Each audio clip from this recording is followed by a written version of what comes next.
No, it's just fallen off. Well, that was a stiff hinge rig. I'm pretty sure it was £8 and it fell off. Hinges for big uns then. Maybe we can put that one to bed.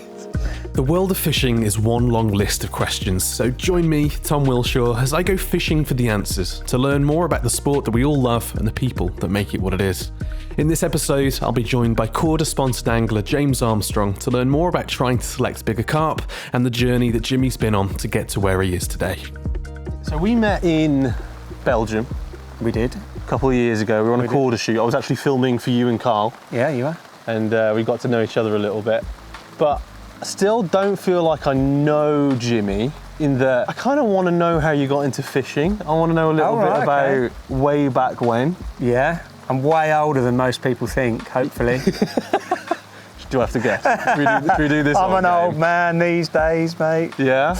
Yeah, no, I'm experienced. But no, I started fishing when I was probably about my lad's age, actually, about eight years old, I reckon. Oh, right. We've got pictures like with legs dangling off the pier with a rod, trying to catch bits and bobs. Whether I caught anything, I've got no idea. But my first taste of proper fishing was, my dad took me fishing for bits and bobs, roach, gudgeon, perch, anything that nibbled me maggot, really, mate.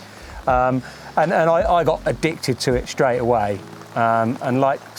No, probably not like most, but some kids, I progressed on to wanting to catch bigger things. Yeah. So it was specimen hunting that really got you going. First of all, it was bites, but it moved on quickly to I want a bigger roach, I want a bigger perch. Yeah.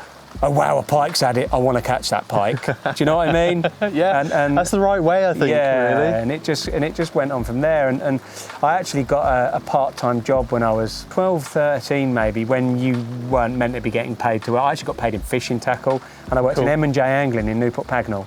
And the guy that worked in there was a superb angler, and he got me on to going for bigger tench, my first barbel on the ooze. You know, there's pictures of me with curtains, big McDonald's curtains, holding £9 barbel from the ooze, which back then was big. But a bit of mentorship, really, a bit of... Oh, absolutely. And yeah, that's how I started fishing, mate. And it progressed to everything So when else. did carp fishing specifically become a thing? Was there a flick of a switch, or did you kind of ease into it? Yeah, I think it was just after I worked in that tackle shop, I wanted to go bigger and bigger. So joined Dovecot Lakes in Newport Pagnell. Oh, yeah. And that's actually where I caught my first 20 and 30, I think, from memory.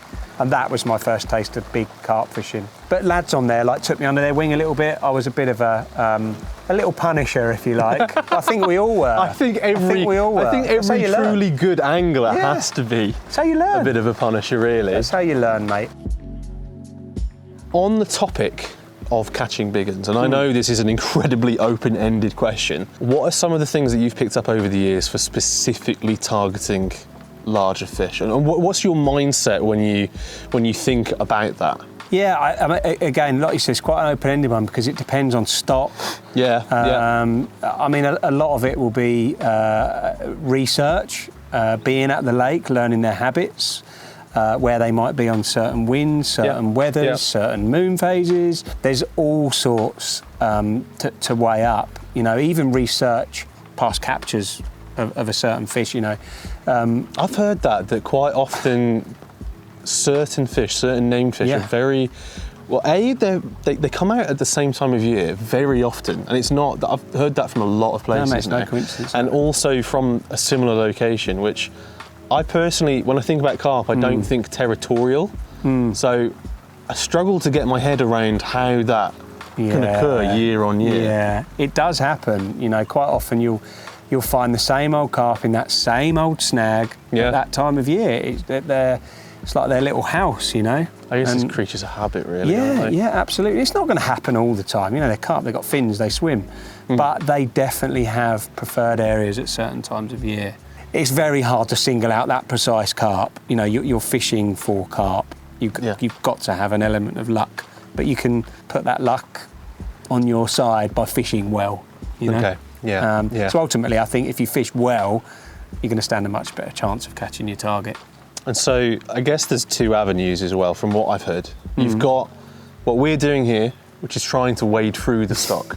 We're trying to get as many bites as possible to try and reach one of those bigger fish. But then there's also the ideology of using certain rigs or certain Yeah. baits.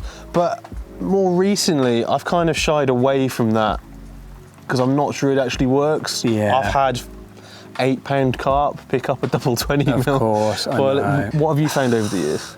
Yeah, something pretty similar to what you're saying. Yes, like a hinge stiff rig, for instance, might pick up the better fish now and then, but it will catch the small ones as well. Yeah. I have seen examples where, hinges have caught the bigger ones.